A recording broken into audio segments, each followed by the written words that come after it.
ಯಾಕಂದ್ರೆ ಇದು ಬಂದು ಪಬ್ಲಿಕ್ ಜಾಗ ನೋಡಿ. ಯಾಕೆಂತ ಬಂದಾಗ ನೋಡಿ ಯಾವ ರೀತಿ ಸ್ಟ್ಯಾಂಡ್ ಗಳು ಹಾಕೊಂಡಿದ್ದಾರೆ ನೋಡಿ. ನೀವೇ ನೋಡ್ತಾ ಇದ್ದಾರಲ್ಲ, ಇದು ಸ್ಟ್ಯಾಂಡ್ ಗಳು ಹೇಗೆ ಹಾಕೊಂಡಿದ್ದಾರೆ ನೋಡ್ತಾ ಇದ್ರೆ.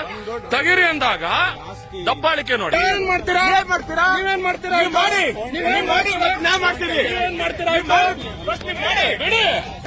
ಮಾಡ್ತೀರಾ ಈಗ ತೆಗಿಯಲ್ಲ. ಏನೆಲ್ಲ ಹುಟ್ಟಿದ್ದು 100 ವರ್ಷ ಅಲ್ಲ. ನಾವು 1000 ವರ್ಷ ಆಯ್ತು ಇಲ್ಲಿ. ನಾವು 1000 ವರ್ಷದಿಂದ ಇರೋರಿಲ್ಲ. ನೀವು 100 ವರ್ಷಕ್ಕೆ ವ್ಯಾಪಾರ ಮಾಡಕ್ ಬಂದಿರೋನಿಲ್ಲ. ನಾನು 1000 ವರ್ಷದಿಂದ ಇರೋನು. ತಪ್ಪಾಗಿದೆ. ನಾವು ರೂಪೇಶ್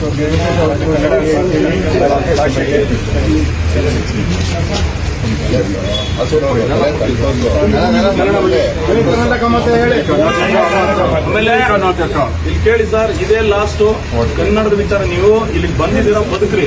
ನಾವು ಸಂವಿಧಾನ ಗೌರವ ಕೊಡ್ತೀವಿ ಅಂತ ಹೇಳಿ ಇಲ್ಲಿ ಬದುಕಿ. ಕನ್ನಡದ ತಂಟೆಗೆ ಕನ್ನಡಿಗರ ತಂಟೆಗೆ ಇನ್ನು ಮುಂದೆ ಬಂದ್ರೆ ಯಾವುದೇ ಕಾರಣಕ್ಕೂ ನಾವು ಸುಮ್ಮನೆ ಇರೋದಿಲ್ಲ. ಅರ್ಥ ಆಗ್ತಾ ಇದೆಯಾ? ಕನ್ನಡಿಗರಿಗೆ ರೂಪೇಶ್ ರಾಜಣ್ಣ ಅವರಿಗೆ ಕ್ಷಮೆ ಕೇಳ್ತಾ ಇದ್ದೀವಿ. ಕನ್ನಡ ಜನಕ್ಕೆ ಕ್ಷಮೆ ಕೇಳ್ತಾ ಇದ್ದೀವಿ. ಇನ್ನೊಂದ್ಸಲಿ ಈ ತರ ಆಗಲ್ಲ, ಇನ್ಸಿಡೆಂಟ್ ಆಗಲ್ಲ. ಮತ್ತೆ ಬ್ಯಾರಿಕೇಡ್ಸ್ ಅಲ್ಲಿಂದ